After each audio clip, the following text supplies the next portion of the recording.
और भड़काने में लगी हुई है। ऐसे ये सच है, हकीकत है कि पाकिस्तान जैसा मुल्क कट्टर सोच के बूते ही वजूद में आया था। बंटवारे की विलन मोहम्मद अली जिन्ना ने कट्टरपंथ के जो बीज पाकिस्तान में बोए हैं, उसकी खेती आज भी पाकिस्तान काट रहा है।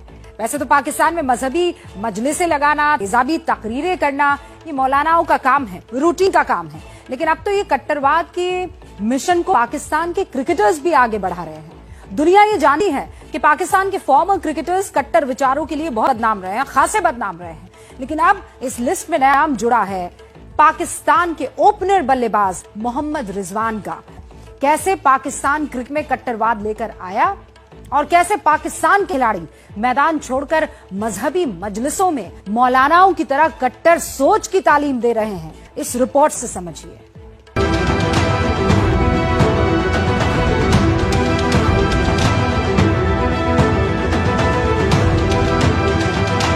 ये क्रिकेट इस दुनिया के मकसद चल रहा है। कायनात में किस लिए आए हुए हैं, इस दुनिया में किस लिए आए हुए हैं? अल्लाह जल्लल्लाहु की जात को पहचानना, ये हमारा मकसद। हमें तो अल्लाह ने दिए ना ये नेमत, ला इलाहा इल्लल्लाह मुहम्मदुर रसूलुल्लाह, इस कलमे की दावत देके जानी है हमने। पाकिस्तान क्रिकेट टीम के सलामी बल्लेबाज हैं मोहम्मद रिजवान।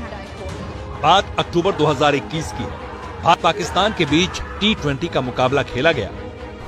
मैच जीतने के बाद रिजवान ने मैदान पर ही नमाज पढ़ी, जिस पर खूब हंगामा भी हुआ था। सरहद पार क्रिकेटर्स कट्टर मौलानाओं की तरह तेजाबी तकरीरें करने लगे थे। इस फहरिस्त में सबसे टॉप पर थे वकार यूनुस।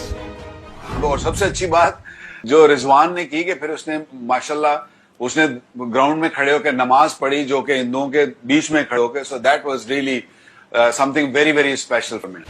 पाकिस्तान की यही नीयत है, चाहे सियासत हो या फिर खेल, बिना कट्टरपंथ की भट्टी सुलगाए पाकिस्तान को सुकून नहीं मिलता।